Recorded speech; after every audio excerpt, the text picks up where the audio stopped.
Halo, balik lagi sama gue. Kali ini gue bakal ngomongin soal anime yang baru-baru ini gue tonton, yaitu Jellyfish Can Swim in the Night.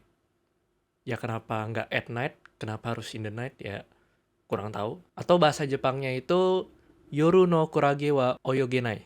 Seperti yang gue udah bilang di video sebelumnya soal membahas Frieren, gue tuh mulai meninggalin anime karena ya emang makin kesini tuh ceritanya makin kayak biasa aja dan nggak ada yang spesial dan membosankan. Kayak gitu-gitu doang formulanya. Jadi akhirnya lama-kelamaan ya gue tinggal. Sama kayak anime ini awalnya. Gue pikir anime ini cukup ngebosenin awalnya. Dan ya gue nggak punya intensi buat lanjut nonton ini anime gitu. Awalnya gue berpikir kayak gitu. Ini anime masih ongoing dan per script dan per video ini dibuat, dia masih 6 episode, jadi dia belum tamat. Dan kenapa gue nggak bikinnya pas dia tamat aja? Karena ada beberapa poin yang mau gue sampein tentang ini anime karena gue salah berpikir soal anime ini. Gue awalnya disaranin sama teman gue anime ini disuruh tonton tanpa alasan kenapa gue disuruh tonton. Ya udah gue tonton sampai episode 3 karena terpaksa. Terpaksa karena udah yang gue bilang tadi, kayak ceritanya tuh menurut gue kayak ya awalnya biasa aja gitu, kayak nothing special. Jadi gue cukup terpaksa dan ya sekalian ngisi-ngisi waktu gabut dan luang lah. Dari episode 1 anime ini, gue dalam hati udah kayak ya ketebak lah ini anime oke gimana. Ini cuma kayak cute girls doing cute things doang. Iya banyak sih anime yang kayak gitu dan kadang bagus, kadang juga biasa aja, kadang juga isinya fan service doang. Dan gue pas nonton juga ya kayak ya udah ini cute girls doing cute things doang gitu, nggak lebih dari itu. Dan sehabis episode 3 itu akhirnya gue ngasih tahu teman gue yang nyuruh gue nonton, gue bilang gue udah nonton dan gue tanya kenapa gue disuruh tonton. Tapi alasan dia nyuruh gue nonton bukan adalah alasan kenapa gue bikin video ini. Oke, jadi animenya ini bercerita tentang Mahiro Kozuki, ilustrator berbakat yang sudah berkarya sejak dia kecil. Saat dia kecil, dia diminta untuk membuat mural di suatu tembok di kotanya. Setelah membuat mural tersebut, dia tidak sabar memberitahu bahwa karya itu dia yang buat gitu. Tapi saat menunjukkan karyanya ke teman-temannya, karya itu malah diejek, sehingga Mahiro tidak berani mengakui karyanya sendiri. Dan bahkan dia mencoret nama pembuatnya, nama ilustratornya itu dia sendiri dari mural itu. Sejak saat itu Mahiro berhenti menjadi ilustrator dan berhenti juga mengejar mimpinya sebagai ilustrator. Dia tidak berani mengakui karya yang ia buat sendiri. Sampai suatu hari saat dia sudah besar, dia bertemu dengan seseorang bernama Kano Yamanouchi, seorang mantan idol yang berkarya menjadi seorang musisi indie yang sekarang upload videonya ke platform media, upload video kayak YouTube-nya sana lah.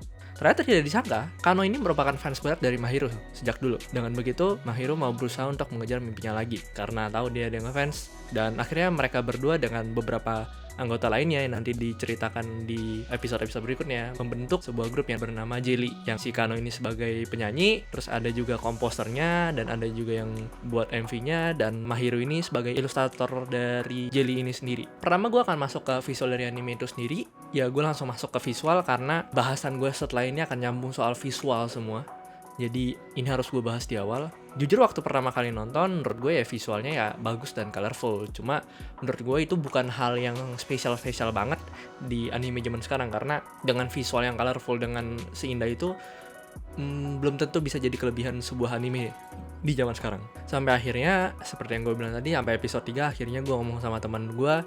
Dan ya dia ngasih tahu alasan kenapa dia nyaranin gue, dan akhirnya kita ngobrolin gitu bareng-bareng. Dari yang gue beda sama teman gue, visual dari anime ini sangat mendekati dunia nyata. Dengan real life, mulai dari bokeh, teknik cutting, framing, bloom, sinematografi, semuanya merepresentasikan dari dunia nyata. Mengapa demikian? Menurut gue dan teman gue, visualnya sengaja dibuat mendekati dunia nyata karena ingin menunjukkan orang-orang di balik layar yang bekerja di bidang streaming atau VTuber, idol, dan lain-lain. Pokoknya mereka yang kerja di balik layar. Sehingga bisa dibuat sedekat mungkin dengan kita di dunia nyata. Setelah dibedah bareng teman gue, ternyata visual dari anime ini cukup spesial untuk sebuah anime. Karena mengambil representasi dengan dunia nyata. Tapi hal itu tuh udah biasa di film. Dan karena emang gue udah keseringan nonton film, basicnya nonton film, jadi gue menganggap hal ini tuh biasa aja. Sampai gue lupa kalau ini tuh spesial di anime. Jujur kalau ada anime yang visualnya mendekati dunia nyata, gue cukup jarang tahu ya. Terakhir kali gue tahu tuh adalah Eiga Daisuki.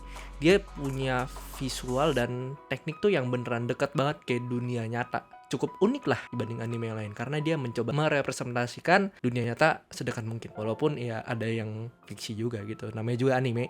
Tapi apakah dengan visual itu alasan gue bikin skrip atau video ini? Enggak. Alasannya bakal gue bahas bentar lagi. Seperti yang gue udah bilang tadi, iya gue nonton 3 episode awal itu karena terpaksa. Cuman setelah gue nonton episode-episode berikutnya, gue sadar pesan yang disampaikan dari anime ini tuh sebenarnya nggak secara langsung gitu. Nggak terang-terangan. Anime ini secara nggak langsung membahas tentang masing-masing anggota Jelly dan set karakternya itu sendiri. Masing-masing dari mereka ini nganggap dirinya mereka tuh aneh lah. Beda gitu. Beneran aneh, bukan unik ya, tapi aneh. Awalnya mungkin mereka ini berpikir kalau mereka itu berbeda dan unik. Tapi lama-kelamaan saat mereka dewasa, masyarakat dan sosial lingkungan mereka mulai berpikir kalau mereka itu aneh gitu.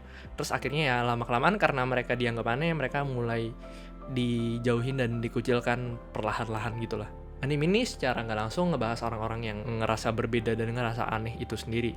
Sehingga mereka memilih buat menyendiri, entah karena pilihan mereka sendiri atau karena terpaksa dari jauhan dari masyarakat. Seperti yang udah gue bilang tadi, dari yang awalnya mereka berpikir mereka itu unik, tapi lama-kelamaan mereka berpikir tuh mereka doang yang aneh gitu, orang lain nggak kayak begini.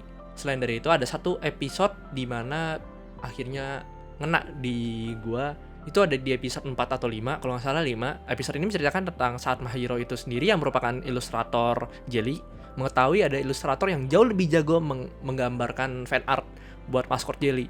Feeling yang Mahiro rasakan ini secara langsung bisa gua rasain. Feeling yang Mahiro rasakan ini adalah feeling saat lo ketemu alasan kenapa lo mau ngejar mimpi lagi, terus feeling dimana saat lo ketemu alasan kenapa akhirnya lo mau ngelakuin ini dari awal, sampai akhirnya feeling dimana lo ngiri karena ada orang yang lebih jago dari lo tiba-tiba ikut campur di urusan lo. Yang harusnya ini tuh bukan ranah lo. Bahkan si Mahiro ini dalam hati ngomong kayak, lu ngapain sih di sini? Ini bukan ranah lu. Dimana akhirnya ada orang yang lebih jago ikut campur di ranah yang harusnya dia tuh nggak usah ikut campur loh. Ini ranah lu bukan di sini, ranah lu tuh di atas. Kenapa lu ikut campur di bagian bawah sini?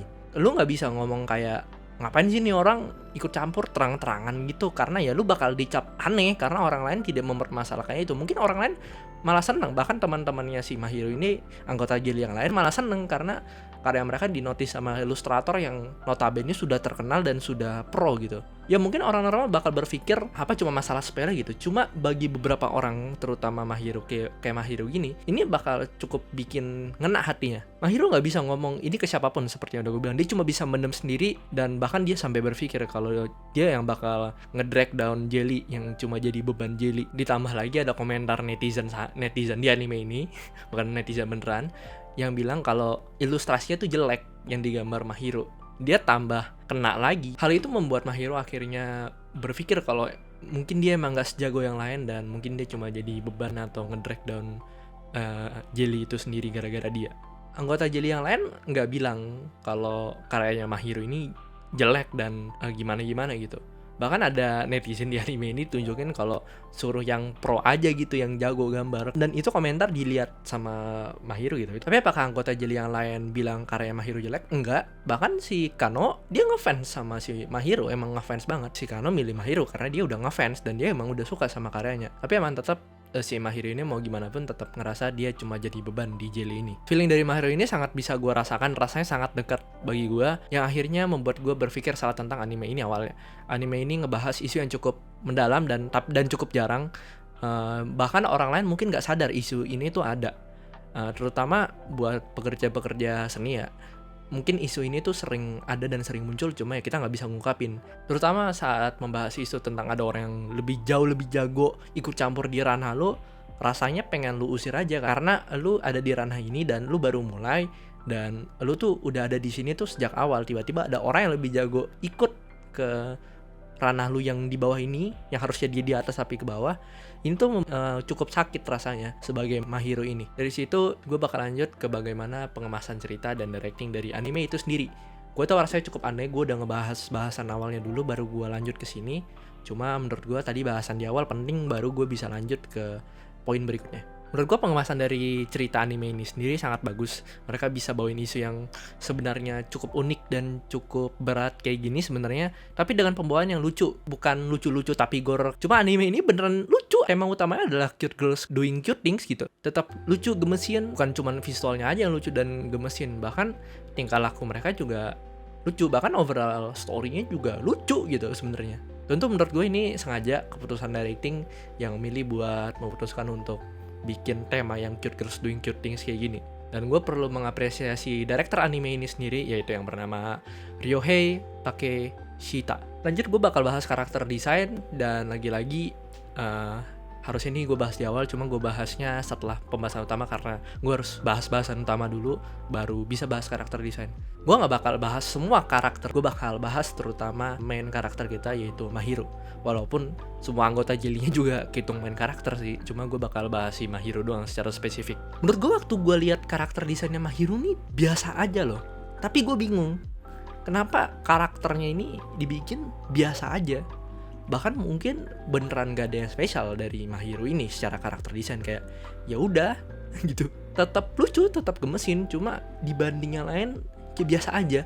Bahkan dibanding anggota jeli yang lain, dia tuh paling gak mencolok, bahkan dia tuh paling biasa aja. Tapi lagi-lagi menurut gua itu bukan tanpa alasan, itu ada alasannya kenapa dia dibikin kayak begitu. Mahiro itu pernah nyerah sama mimpinya waktu kecil. Mahiro pernah ngerasa kalau dirinya tuh ternyata bukan siapa-siapa dan cuma orang gagal, mungkin dia nganggapnya karena karyanya dibilang jelek. Mahiro tuh di sini digambarkan kalau dia emang gak punya sesuatu yang spesial banget, sehingga emang karakter desainnya dibuat sesimpel dan bahkan semembosankan itu. Dengan color palette Mahiro itu sendiri yang berwarna coklat, secara nggak langsung membantu menggambarkan bahwa Mahiro itu orang yang kosong, takut, dan terisolasi. Tetapi selain itu, warna coklat juga membantu ngegambarin Mahiro kalau dia orang yang polos dan lugu. Jujur anime ini cukup ngena bagi gue karena mungkin isu yang diambil sangat dekat dan cukup relate bagi gue. Salah satu sutradara favorit gue pernah ngomong kayak gini, semakin personal sebuah skrip, semakin bagus juga ceritanya bagi lo. Oke, sekian begitu dulu ya untuk pembahasan gue kali ini. Jujur gue gak bakal tahu ini anime kedepannya bakal gimana, karena per skrip dan video ini dibuat masih 6 episode. Tapi yang gue harapkan, tolong jangan jadi anime jelek, tolong tetap membahas isu-isu seperti ini, terutama isu orang aneh, karena ini isu yang cukup unik dan dikemas juga cukup unik, sangat lucu. Walaupun bahas isu yang menurut gue cukup berat ini isunya. Oke, segitu dulu. Terima kasih yang udah nonton. Thanks. Jangan lupa like, comment, subscribe, dan share video ini ke teman-teman kalian. And bye-bye.